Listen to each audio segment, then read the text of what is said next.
the saga of the hardware continues. So we're going to the hardware store to Home Depot to return 10,000 different sizes that we purchased to try out what we needed. Hopefully what we got is what we needed. So to Home Depot.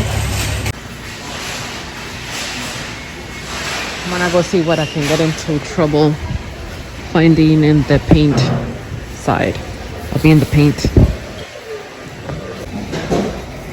I do love coming here to look at colors for inspiration.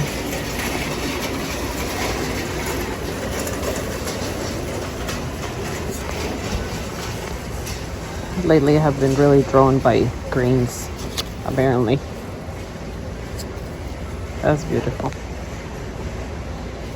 Cool. Forest Edge. I also love walking to the Oops Paint. And here's repair sticks. Wallpaper stripper. Look at this. That itty bitty bear thing for $13. And it's the little sample size. Masks. And outdoor paint. $9. One of my friends said that her Home Depot had not raised the price of primer until just this past week, and she found some on sale in the spray can. I don't see any here. Maybe I'm in the wrong aisle. Let me go around. I'm not sure. This is a new Home Depot to me. This is the closest to the shop, but I can't find anything. See any primer, babe? A puppy.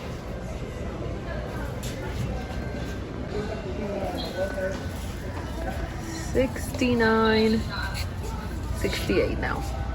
Ridiculous. Has anybody used this one? Oh yes, sir, they are. They have it in semi-gloss and satin. How much can you charge? Whatever the market would be. Well, you know, I mean, and I guess that's part of it. When they pushed Look interest what's in Home rates Depot. down, they figure you just borrow money. Puppy. Yeah. Hi. You have to pay it back. You Hi, know? puppy. Oh my God, y'all, $38.98. Babe, the gallon went up to $38.98 of the glue. That's not going anywhere anytime soon. This is what I was looking for. Felicia found some spray cans for $1 something on sale because she said that at her Home Depot this one just went up. Yeah, I was like, lucky, buy them all. This is how I'm walking around now because I put something in this area for this, I don't know, that skin discoloration that I'm getting over here from being old. And so I'm walking around with the receipt on my nose because it said no sun, and my husband is laughing at me. Anyways, I found a way around. I didn't bring a hat today.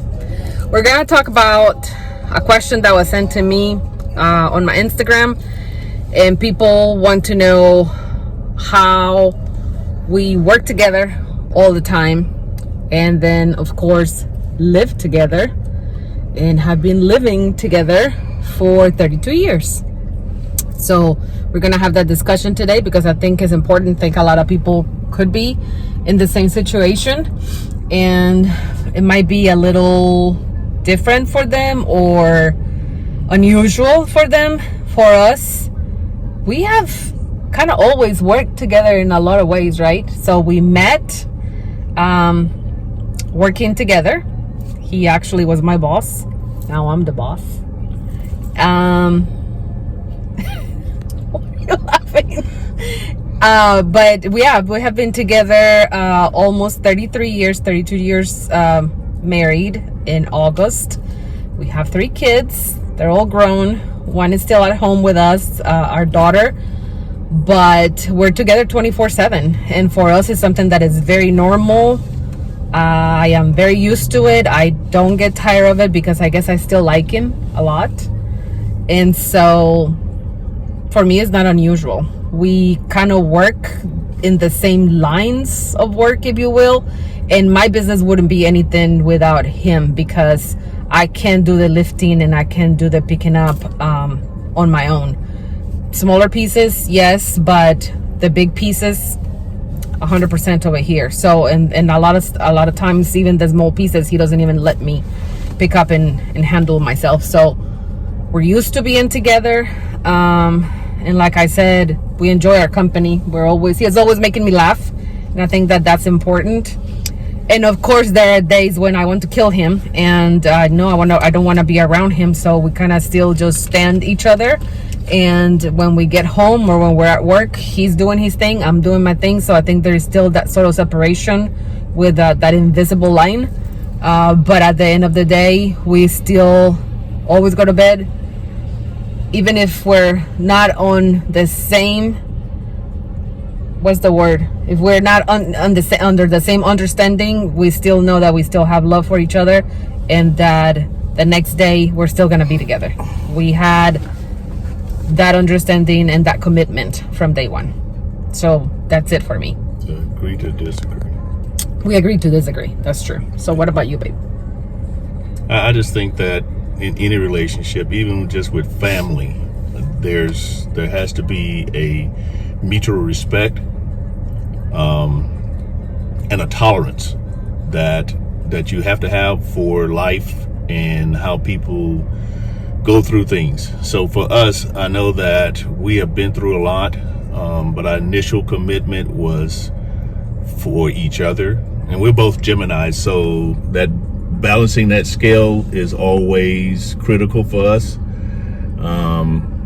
And I think early on I realized that it's not about who's right, because one of us could be 99.9% right and the other one is 99.8% right. And if you start bickering over the small differences of the small things, then you're never going to get on the right page when it becomes a big issue.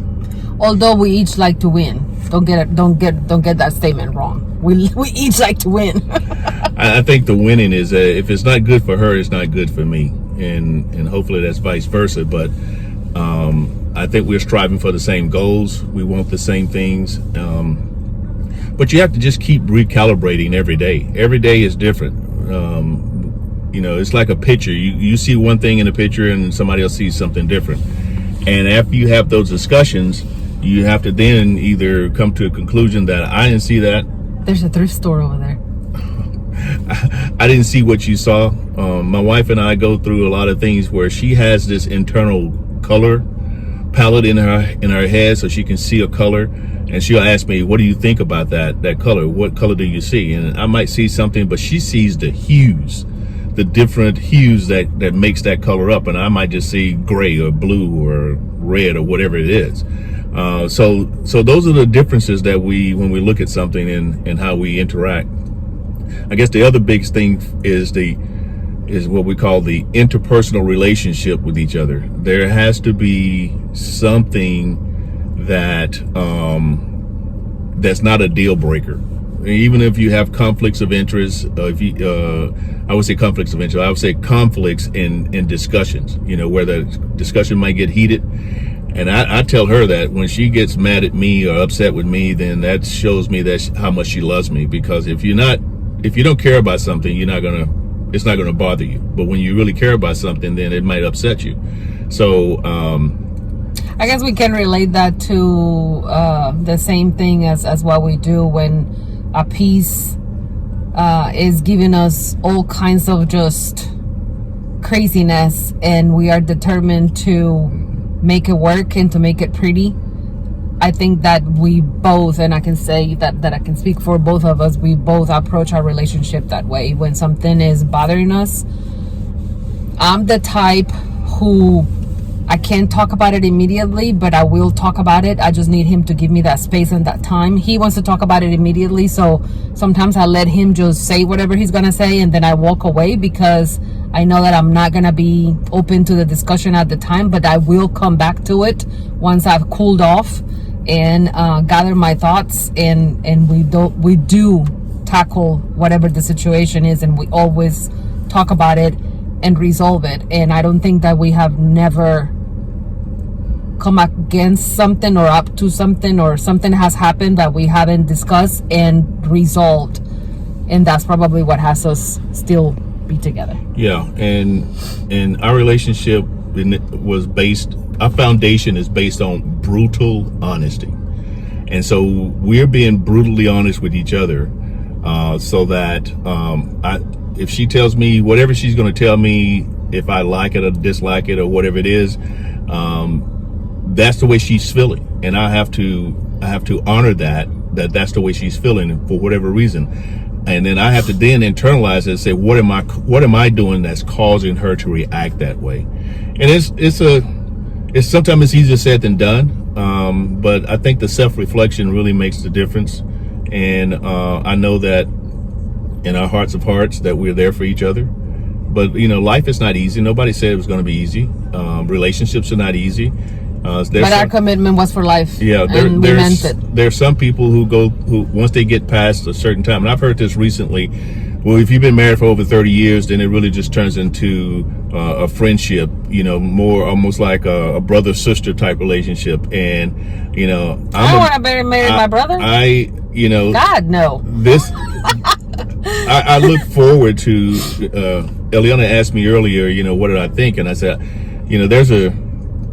I have a great appreciation for being able to wake up with her and knowing that whatever we have in front of us that day, that we're going to tackle it together.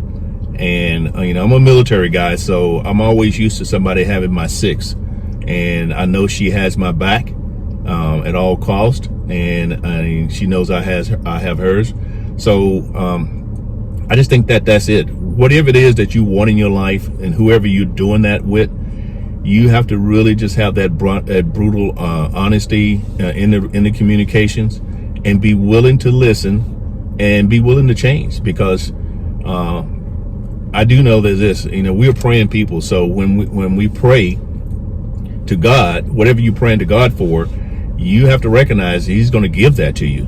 And some of us forget, as soon as you finish praying for whatever it is, God is already working to make that happen. So you can't forget that. It could be the next person that you meet after you finish making that prayer, or it could be the next situation that you walk into after you made that prayer. That's part of your prayer. And if you don't recognize that, you can discard it and you can throw it away. This is my blessing every day. I look forward to this blessing every day, and she's everything that I ever wanted. And I'll give you this little nugget here. When I was 9 years old, I have three sisters. This is a 5-minute discussion. I understand, but I need already to give that, because sometimes your past, kind of dictates your future. So when I was 9 years old, I have three sisters, and they called me into the room and they told me, "Hey, Gary, we just said a prayer for you that you would find a woman that God has for you in your lifetime." And I'm going, I'm only 9. They said, "We don't care. We're praying for you now." And then probably when I became a teenager, I started having these dreams that I was floating in the air, and I would meet with this person, and we would grab hands and we'd just float away. For years I would have that dream. And so the day that we met, I'm the floater. the day that Eliana and I met, now she's contest this thing, but we were standing in my office. She tells me there was not a window there, but she asked me for a pencil. I handed her the pencil and our fingers touched. I saw a light. She said she didn't see the light. Well, maybe God was only showing me the light, but we always look for a sign, and that was my sign to let me know. I got very nervous. I started sweating. I didn't want to have a sweaty palm type situation, but I knew then that this was the one, And I needed to be very cautious of how I approached that because I didn't want to mess it up. And with that, ladies and gentlemen, we're going to cut it off and we're going to go into a different topic. Thank you for being on our TED Talk today. And I hope that answered your question for the person who sent it to me. Adios. Adios, babe. Adios. Hasta luego. Went to the thrift store, found a bar stool, which I had bought another bar stool a couple of weeks ago. And they don't match, but they'll work out. Really, I'm trying to do them like real funky for plants. And I bought some corbels, and I thought that was a good deal on those. I want to paint them. They look like a really good wood, right? Mm-hmm. I don't know what kind of wood, but I'm going to show you guys when I get to the shop. We're headed there now. This is the haul. I forgot about that.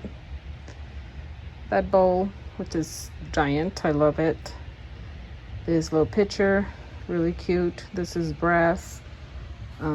This tray. This is the stool. And these are the corbels. And this is really my most exciting. I love them. So I'm gonna probably salt wash, age them, make them look really cool, and they will be up for sale. Sets, 3 sets, and they're each different. They're gorgeous.